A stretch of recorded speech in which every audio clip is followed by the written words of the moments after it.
नमस्कार। आकाशवाणी से प्रस्तुत है समाचार संध्या।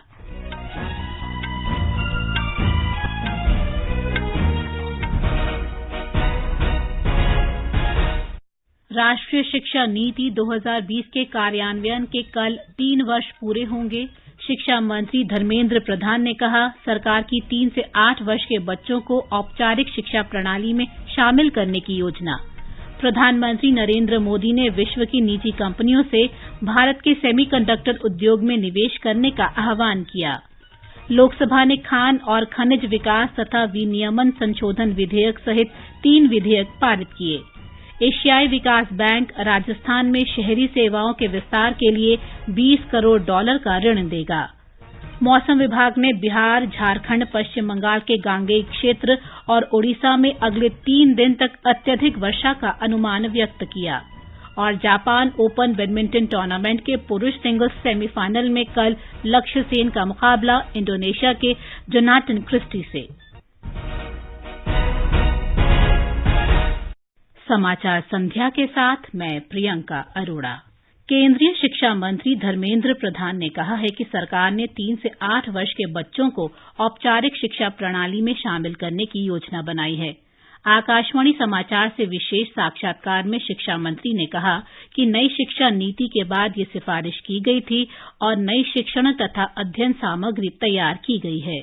सबसे बड़ा उपलब्धि में एनईपी का मानता हूं, भारतीय भाषा के अंदर पढ़ाने की माहौल बनाना। आज तो स्कूल शिक्षा से लेके इंजीनियरिंग और मेडिकल कॉलेज की शिक्षा तक भारतीय भाषा के आधार पे किताबें बनना, उसकी अंदर पढ़ाने की व्यवस्था बनना शुरू हो गई है। श्री प्रधान ने कहा कि ऑस्ट्रेलिया के 2 विदेशी विश्वविद्यालय भारत में अपने परिसर खोलेंगे। इस वर्ष सितंबर में इन परिसरों का उद्घाटन किया जाएगा। उन्होंने कहा कि इस संबंध में विश्वविद्यालय अनुदान आयोग नए नियम बनाएगा और शीघ्र ही विदेशी विश्वविद्यालय भारत में अपने परिसर खोल सकेंगे। हम ऐसे एक ज्ञान का व्यवस्था करें जिसकी उत्तरदायित्व किसके प्रति रहेगा, विश्व की मानवता के प्रति रहेगा, पर्यावरण के प्रति रहेगा, टेक्नोलॉजी के प्रति कमिटेड रहेंगे, लोगों की जिंदगी सुधार हो इसी के प्रति प्रतिबद्ध रहेंगे। ऐसा एनईपी में उल्लेख किया गया है। हम उसको भारत में हर एक विद्यार्थी तक पहुंचाना, शिक्षक तक पहुंचाना, यही हमारी दायित्व है। नई शिक्षा नीति की वर्षगांठ की पूर्व संध्या पर आकाशवाणी का समाचार सेवा प्रभाग अपने स्पॉटलाइट कार्यक्रम में केंद्रीय शिक्षा मंत्री धर्मेंद्र प्रधान के साथ विशेष साक्षात्कार प्रसारित करेगा। इसे रात 9:15 बजे से FM गोल्ड और अतिरिक्त मीटरों पर सुना जा सकता है। खेल मंत्री अनुराग सिंह ठाकुर ने खेल और शारीरिक गतिविधियों को शिक्षा से जोड़ने के लिए राष्ट्रीय शिक्षा नीति की सराहना की है। उन्होंने कहा कि इससे देश के युवा तंदुरुस्त और ऊर्जावान बनेंगे तथा उनके समग्र विकास में मदद मिलेगी। एक वीडियो संदेश में श्री ठाकुर ने कहा कि शिक्षा और खेल मंत्रालय प्रत्येक विद्यार्थी के जीवन में खेल और शिक्षा को बढ़ावा देने के लिए पिछले कुछ वर्षों से मिलकर काम कर रहे हैं। हमारे एशिया के प्रेसिडेंट हैं और जो इंटरनेशनल वेटलिफ्टिंग फेडरेशन के प्रेसिडेंट हैं, दोनों ने ही कहा है कि यहाँ पर सुविधाएं वर्ल्ड क्लास हैं, वर्ल्ड चैंपियनशिप के लायक हैं। और मुझे पूर्ण विश्वास है जो प्रधानमंत्री नरेंद्र मोदी जी भारत को स्पोर्टिंग सुपर पावर देखना चाहते हैं और स्पोर्ट्स के क्षेत्र में अगर सुपर पावर बनना है तो बड़े आयोजन भी करने हैं, बड़ी सुविधाएं भी देनी है और खेलों को आगे बढ़ाना है। उसमें से एक काम हमने आज किया है। प्रधानमंत्री नरेंद्र मोदी कल दिल्ली में प्रगति मैदान के भारत मंडपम में अखिल भारतीय शिक्षा समागम का शुभारंभ करेंगे। ये कार्यक्रम राष्ट्रीय शिक्षा नीति 2020 लागू होने की 3री वर्षगांठ के अवसर पर आयोजित किया जा रहा है। प्रधानमंत्री की परिकल्पना से निर्देशित राष्ट्रीय शिक्षा नीति युवाओं को प्रोत्साहित देने और उन्हें अमृतकाल में देश का नेतृत्व करने के लिए तैयार करने के उद्देश्य से शुरू की गई है। इसका उद्देश्य युवाओं को बुनियादी मानवीय मूल्यों से जुड़ाव के साथ भविष्य की चुनौतियों से निपटने के लिए तैयार करना है। इन 3 वर्षों के दौरान विद्यालय, उच्च और कौशल शिक्षा के क्षेत्रों में क्रांतिकारी बदलाव हुए हैं। कार्यक्रम के दौरान प्रधानमंत्री पीएम श्री योजना के तहत निधि की पहली किस्त जारी करेंगे। प्रधानमंत्री 12 भारतीय भाषाओं में अनुदित शिक्षा और कौशल पाठ्यक्रमों की पुस्तकों का विमोचन भी करेंगे। ये समाचार हमारी वेबसाइट newsonair.com/hindi और हमारे mobile app news on AIR पर भी उपलब्ध हैं। ये आकाशवाणी है। प्रधानमंत्री नरेंद्र मोदी ने कहा है कि भारत विश्व में सेमीकंडक्टर उद्योग के लिए एक सशक्त ऊर्जा संवाहक के रूप में उभरा है। श्री मोदी ने आज गुजरात के गांधीनगर में सेमिकॉन इंडिया 2023 सम्मेलन का उद्घाटन किया। उन्होंने विश्व के निजी उद्यमियों से भारत के सेमीकंडक्टर उद्योग में निवेश का आह्वान किया। मैं यहां मौजूद सभी कंपनियों का ये विश्वास जताने के लिए, ये इनिशिएटिव लेने के लिए मैं बहुत बहुत अभिनंदन करता हूं। आपने भारत की एस्पिरेशंस के साथ अपने फ्यूचर को जोड़ा है। आपने भारत के सामर्थ्य के साथ अपने सपनों को जोड़ा है और भारत किसी को भी निराश नहीं करता है। प्रधानमंत्री ने कहा कि सरकार देश में सेमीकंडक्टर विनिर्माण उद्योग लगाने वालों को 50% वित्तीय सहायता दे रही है। सरकार ने कुशल इंजीनियरों की तैयारी के लिए 300 से अधिक शैक्षणिक संस्थानों की पहचान की है, जो सेमीकंडक्टर क्षेत्र के अनुरूप पाठ्यक्रम उपलब्ध कराएंगे। सेमीकंडक्टर इकोसिस्टम बनाने के लिए हम अपने इंजीनियरिंग करिकुलम में भी बदलाव कर रहे हैं। भारत में 300 से ज्यादा ऐसे बड़े कॉलेजों की पहचान की गई है जहां सेमीकंडक्टर पर कोर्स उपलब्ध होंगे। हमारा चिप्स टू स्टार्टअप प्रोग्राम इंजीनियरों की मदद करेगा। अनुमान ये है कि अगले 5 वर्षों में हमारे यहां 1 लाख से ज्यादा डिजाइन इंजीनियर तैयार होने वाले हैं। केंद्रीय गृह मंत्री अमित शाह ने तमिलनाडु के रामनाथपुरम जिले में भाजपा अध्यक्ष अन्नामलाई के एन मन एन मक्कल यानी मेरी भूमि मेरे लोग पदयात्रा को आज रवाना किया। पदयात्रा आगामी लोकसभा चुनाव के लिए पार्टी की तैयारियों के लिए महत्वपूर्ण कदम है। गृह मंत्री ने प्रधानमंत्री नरेंद्र मोदी की उपलब्धियों पर प्रकाश डालते हुए मोदी एन्ना सीधर व्हाट मोदी डिड नामक तमिल पुस्तक का भी विमोचन किया। श्री शाह ने कहा कि काशी तमिल संगमम और सौराष्ट्र तमिल संगमम ने तमिलनाडु के बाहर तमिल संस्कृति, साहित्य और परंपराओं के प्रसार में महत्वपूर्ण योगदान दिया है। लोकसभा ने आज खान और खनिज विकास तथा विनियमन संशोधन विधेयक सहित 3 विधेयक पारित किए। लोकसभा में हंगामे के बीच खान और खनिज विकास और विनियमन संशोधन विधेयक 2023 पारित कर दिया गया। खनन क्षेत्र को विनियमित करने वाले इस विधेयक से खान और खनिज विकास और विनियमन अधिनियम 1957 में संशोधन हो जाएगा।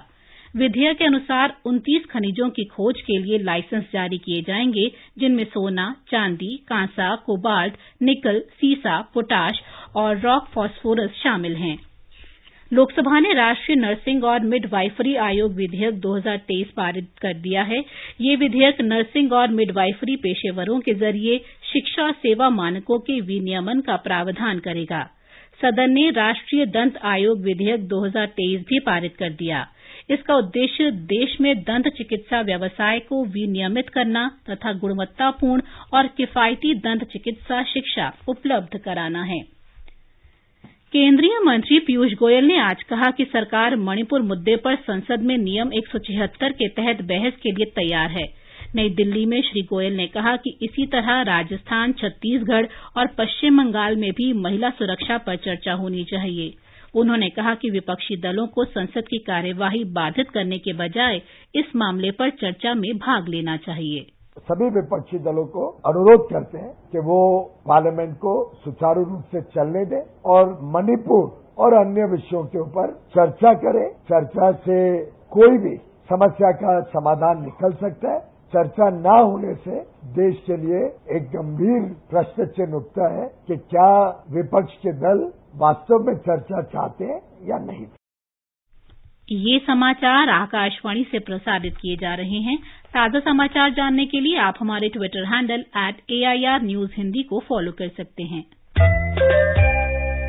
समाचार संध्या में आपका फिर स्वागत है।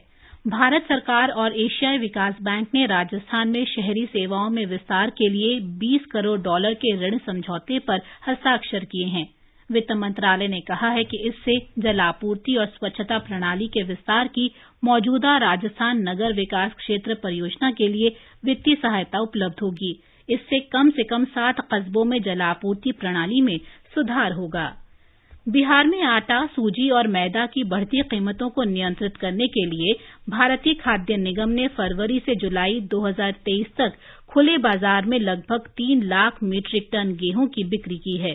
भारतीय खाद्य निगम के क्षेत्रीय महाप्रबंधक संजीव कुमार भदानी ने कहा कि इन प्रयासों से आटा की बढ़ती कीमतों और सूजी तथा मैदा की कीमतों में कमी आई है। प्रत्येक जो भी बड़ी कंपनियां उसको एक निश्चित मात्रा में गेहूं का भंडारण करने की सुविधा दी है। उसके लिए उनको डिक्लेरेशन देना पड़ता है और इसीलिए ताकि बड़ी कंपनियां कम से कम भाग लें, इसीलिए 100 MT का एक रिस्ट्रिक्शन लगाया हुआ कि ज्यादा से ज्यादा वो न यूज करके जो छोटी जो आटा चक्की है या अदर जो मैन्युफैक्चरिंग है वीट के, वो उसमें भाग ले सकते हैं। मौसम विभाग ने आज से बिहार, झारखंड, पश्चिम बंगाल में गंगा के आसपास के क्षेत्र तथा ओडिशा सहित पूर्वी भारत में अत्यधिक वर्षा की चेतावनी जारी की है। अगले 3 दिनों के दौरान इन राज्यों में तेज वर्षा की संभावना है।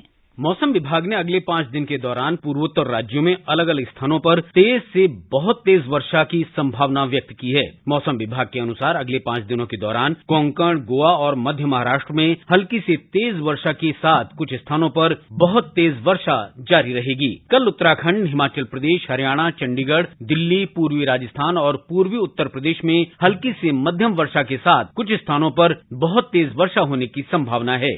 समाचार कक्ष से मैं मुकेश कुमार।